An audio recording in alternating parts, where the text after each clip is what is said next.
The UK is off the pace in the race to 5G.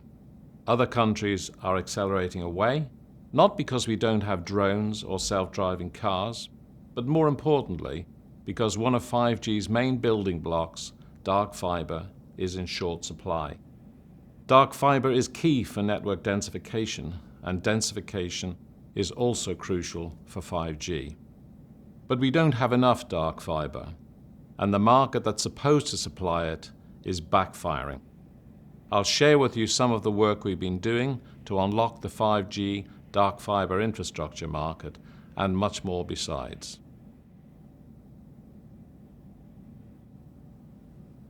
Good news, we have a solution.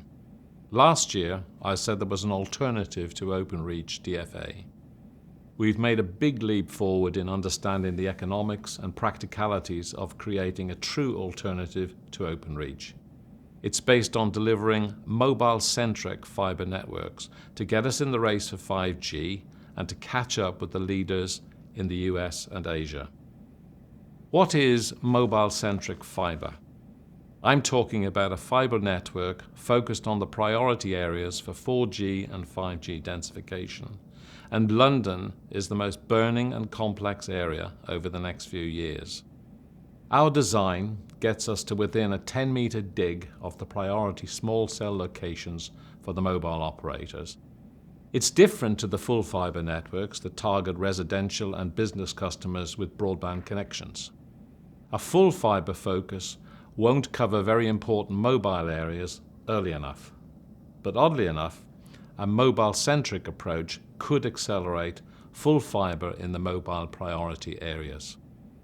It's worth reminding ourselves that in less than 5 years from now, it won't be realistic to run 5G networks using standard BT, EAD, LA lit services over a hub-and-spoke architecture.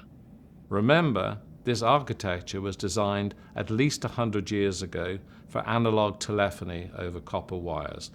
It wasn't designed for 5G. Operators of heavily densified networks won't be able to afford the BT, EAD, LA lit services, never mind live with the constraints on their developing RAN architectures.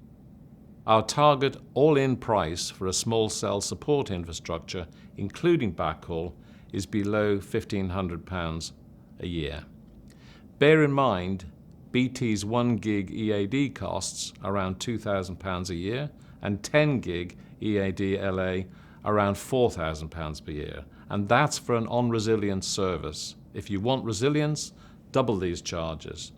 And we know future price declines in 10 gig, 1 gig services will be offset by a need to move to 100 gig and 10 gig.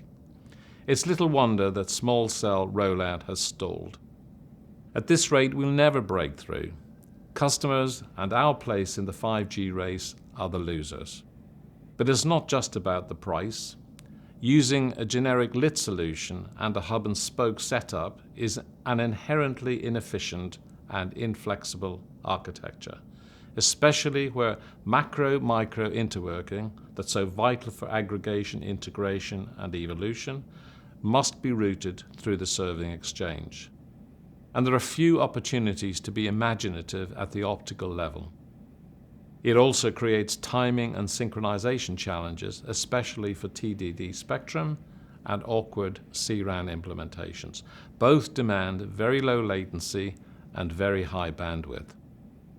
Even if the Small Cell Forum and FCC forecasts of up to 350 small cells per square kilometre are over-optimistic, lower deployment levels of say 50 to 100 per square kilometre will require huge densification in the next few years, and this will trash the economics of an EAD constrained architecture. Mentor's mobile-centric fibre design relies on 3 key principles.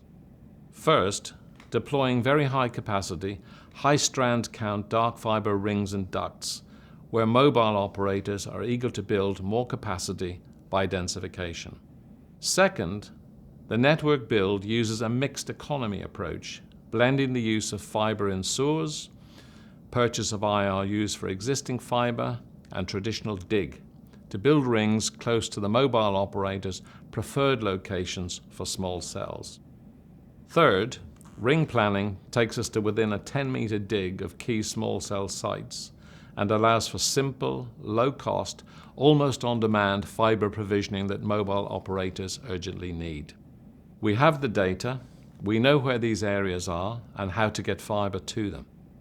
The ring architecture allows flexible connectivity to BT exchanges, independent data centers, existing macro sites, in-building schemes, and probable small cell sites.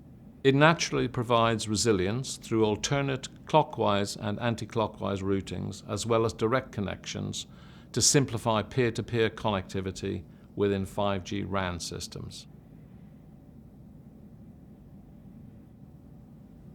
But a design without a business case is just an exercise in make-believe. We've built the business case, and we can show it's sound, both practically and commercially. In truth, it's a shovel-ready engineering program just waiting to execute. So we know the switch from EAD, LA, will be triggered by a combination of aggregated mobile operator densification demand and economies of scope. In dense urban areas today, the business case for a single operator to build its own fibre network to its existing sites is borderline.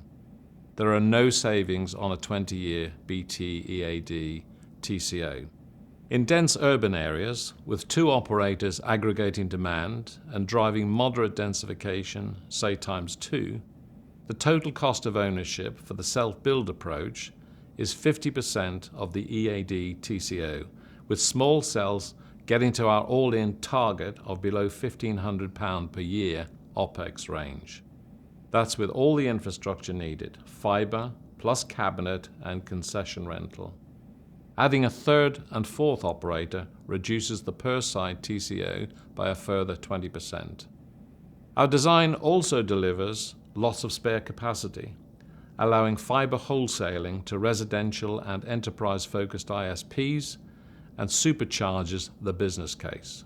But let me come back to that point in a moment. Outside dense urban areas, the cost per metre of deployment drops, but so does site density and the pace and urgency of densification.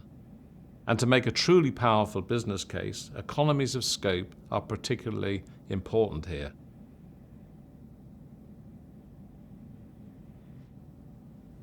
Well, PIA won't help with the fibre rings. We're not expecting it.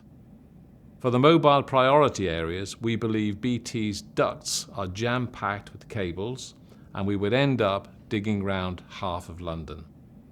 Where we are interested is if it can help deliver one of the economies of scope for our Mobile-Centric Fibre. Instead of the last mile, we think we can just use the last quarter mile of BT's duct and pole network to deliver fibres from our rings down the streets to pass the many homes and businesses in these areas. Fixed wireless access is well worth looking at too. We said we'll have lots of spare ring fibre, so whether as a direct offering or more likely partnering with leading broadband players, this is a significant scope economy for our core ring build, and a significant opportunity to supercharge UK full fibre. We're confident a cost per full fibre home passed of about £250 is realistic using this approach, radically cheaper than traditional dig or BT EAD based solutions.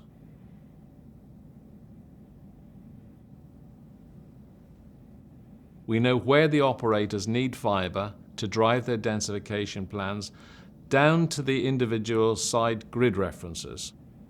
We know how to build that fibre quickly and how to break free from BT EAD constraints and bring a legion of architectural benefits as well. We can demonstrate real savings if we work together and generate positive returns on the investments. We even know how to supercharge full fibre in the same neighbourhoods by using the last quarter mile of BT's ducts or fixed wireless access. So the opportunity is there. It's massive, and the time is now. Let's work together now, get experienced group together to do it, and get the UK back into the race. The alternative is not worth thinking about. Thank you.